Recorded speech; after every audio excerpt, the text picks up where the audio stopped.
بسم اللہ الرحمن الرحیم۔ السلام علیکم میرے عزیزو، حضرت عمر رضی اللہ عنہ کا دور ہے۔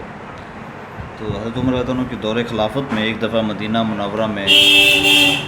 بہت ہی سخت قحط پڑا اور جانوروں کو کھانے کے لیے چارہ نہ ملا اور انسانوں کو خوراک ملنا مشکل ہو گئی۔ تو اس وقت مصر مسلمانوں کے قبضہ میں آ گیا تھا۔ اللہ تعالیٰ نے مسلمانوں کے قبضہ میں ملک دے دیا تھا مصر۔ تو مصر کے گورنر تھے عمرو بن عاص رضی اللہ عنہ۔ تو حضرت عمر رضی اللہ عنہ نے مدینہ منورہ کی موجودہ جو صورتحال ہے اس وقت کی، اس کا جائزہ لیا اور مصر کے گورنر عمرو بن عاص رضی اللہ عنہ کے اس وقت مصر میں بڑا غلہ بڑا اناج پیدا ہوا۔ تو حضرت عمر رضی اللہ عنہ کو جب اس چیز کا پتہ چلا تو عمرو بن عاص رضی اللہ عنہ کے نام خط لکھا کہ مجھے پتہ چلا کہ ادھر مصر میں بڑا غلہ بڑا اناج پیدا ہوا ہے، تو مدینہ منورہ کی یہ صورتحال ہے، لہذا تم غلہ بھیجو، اناج بھیجو ادھر مدینہ منورہ میں۔ تو عمرو بن عاص رضی اللہ عنہ نے جواب میں خط لکھا کہ اے امیر المومنین، بالکل جیسے آپ فرما رہے ہیں اسی طرح مصر میں بڑا اناج پیدا ہوا ہے اور میں غلہ بھیجوں گا، اور اتنا غلہ بھیجوں گا کہ پہلا اونٹ مدینہ منورہ میں ہوگا اور آخری اونٹ مصر سے روانہ ہو رہا ہوگا، یعنی کہ اتنا کثیر تعداد میں بہت زیادہ اناج غلہ وغیرہ بھیجوں گا۔ تو جیسے انہوں نے بات کی بالکل ویسا ہی کیا اور اتنا وافر مقدار میں غلہ مدینہ منورہ میں بھیجا۔ مدینہ منورہ میں جب غلہ پہنچا تو امیر المومنین حضرت عمر رضی اللہ عنہ نے عام اعلان کر دیے، دسترخوان وسیع کر دیے، بہت لوگ آ رہے ہیں اور دسترخوان پہ کھانا کھا رہے ہیں اور اپنی ضرورت کے مطابق گھروں میں لے کے جا رہے ہیں۔ دور کہیں کسی دیہات میں رہنے والا ایک شخص، تو صحابی حضور صلی اللہ علیہ وسلم کا، اس نے بھی سوچا چلو میں بھی چلتا ہوں مدینہ منورہ میں، تو کھانا کھا کے آتا ہوں، اپنے بھی بچوں کے لیے لے کے آتا ہوں۔ تو جانا تھا، تھوڑا سفر تھا، مشقت کا تھا، تو ایک بکری کھڑی ہوئی تھی، اس نے سوچا اس کو میں ذبح کر دوں، ایسے ہلاک ہو جائے گی، چلو کچھ کھا لوں گا، ہمت بڑھ جائے گی، ہمت پیدا ہو جائے گی، سفر آسان ہو جائے گا۔ اس نے بکری کو ذبح کیا۔ جب بکری کو ذبح کیا تو ایک قطرہ خون کا نہیں نکلا، کچھ کافی دن ہو گئے کچھ کھایا ہی نہیں تھا، خون خشک ہو گیا، ایک قطرہ خون کا جب نہیں نکلا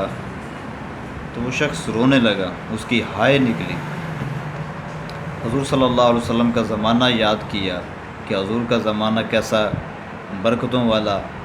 اور کیسا رحمتوں والا زمانہ تھا، تو اب ہماری یہ حالت ہوگی۔ سوئے خواب کے اندر حضور صلی اللہ علیہ وسلم کی زیارت ہوئی۔ حضور صلی اللہ علیہ وسلم نے فرمایا عمر کو میرا پیغام دینا اور عمر کو کہنا کہ میں تو تمہیں بڑا عقل مند چھوڑ کے آیا تھا، میں تو تمہیں بڑا عقل مند سمجھتا تھا، یہ تیری عقل کو کیا ہو گیا؟ آنکھ کھلی، گرتے پڑتے مدینہ منورہ پہنچے اور جا کے بتایا کہ میں حضور صلی اللہ علیہ وسلم کا قاصد ہوں، حضرت عمر رضی اللہ عنہ کے نام ایک پیغام لے کے آیا ہوں، حضور صلی اللہ علیہ وسلم کا قاصد ہوں، حضور نے مجھے بھیجا۔ تو حضرت عمر رضی اللہ عنہ کو جب پتہ چلا کہ حضور کا قاصد میرے پاس آیا ہے، حضرت عمر رضی اللہ عنہ ننگے پاؤں دوڑ کے آئے۔ تو صحابہ ایسی محبت کرتے تھے حضور صلی اللہ علیہ وسلم، ننگے پاؤں حضرت عمر رضی اللہ عنہ دوڑ کے آئے اور آ کے عرض کرنے لگے کہ حضور صلی اللہ علیہ وسلم کا قاصد کیا کہتا ہے۔ بات سنی، خواب سنایا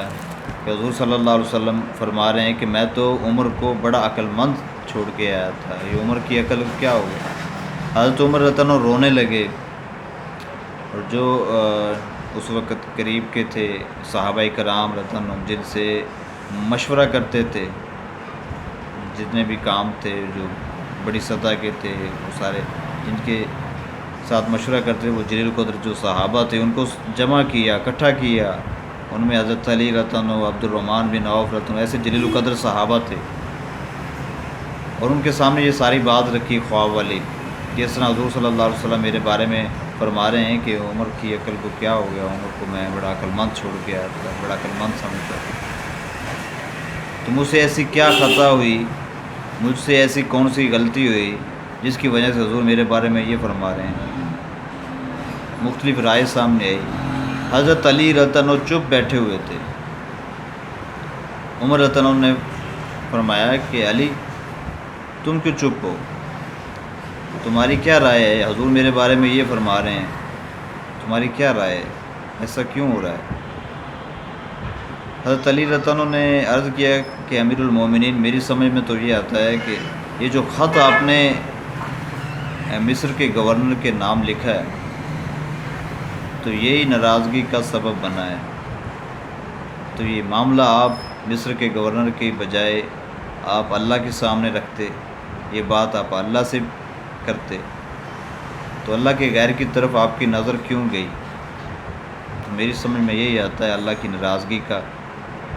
اور حضور صلی اللہ علیہ وسلم کی ناراضگی کا سبب یہی ہے۔ عمر رضی اللہ عنہ فرمانے لگے کہ واللہ یہی آپ صحیح فرما رہے ہیں، یہی بات اللہ کی ناراضگی کی، حضور صلی اللہ علیہ وسلم کی ناراضگی کی یہی وجہ ہے۔ اس وقت بچھایا مصلی اور اللہ کے سامنے رونا شروع کیا، اور ایسا گڑ گڑائے اور ایسا اللہ کے سامنے زاری کی، تو اللہ تعالیٰ کو رحم آیا، اللہ تعالیٰ نے فضل کیا۔ پھر کیا ہوا، لوگوں نے بادلوں کے ٹکڑوں سے آواز سنی، کیا سنی کہ چلو چلو مدینے چلو، عمر نے بلایا ہے، چلو چلو مدینے چلو، عمر نے بلایا ہے۔ پھر کیا ہوا، دیکھتے ہی دیکھتے مدینہ منورہ میں بادل اکٹھے ہوئے، ایسی بارش ہوئی، اللہ تعالیٰ نے سارا قحط ختم کر دیا، سارا قحط اللہ نے دور کر دیا، اور پھر سے سر سبزہ ہر طرف نظر آنے لگا، اور جانور ٹھیک موٹے تازے ہونے لگے، اور لوگوں کے چہروں پہ شادابی نظر آنے لگی۔ تو عزیز دوستو، جب اللہ کے سامنے بندہ گڑ گڑاتا ہے، اللہ کے سامنے جب اپنا حال رکھتا ہے، تو اللہ کو حیا آتی ہے کہ وہ اس کو خالی ہاتھ لوٹائے۔ بڑی ذات ہے اللہ کی، اس کے خزانے کمی سے پاک ہیں، نہ مانگنے والوں سے ناراض ہوتا ہے، مانگنے والوں سے خوش ہوتا ہے۔ ایسا سخی ہے جو فقیروں کا ہجوم دیکھ کے خوش ہوتا ہے، ایسا سخی ہے فقیروں کا ہجوم دیکھ کے خوش ہوتا ہے۔ تو کیوں نہ اللہ سے مانگیں جس کے خزانے کمی سے پاک ہیں، جو مانگنے والوں سے خوش ہوتا ہے، کیوں نہ اسی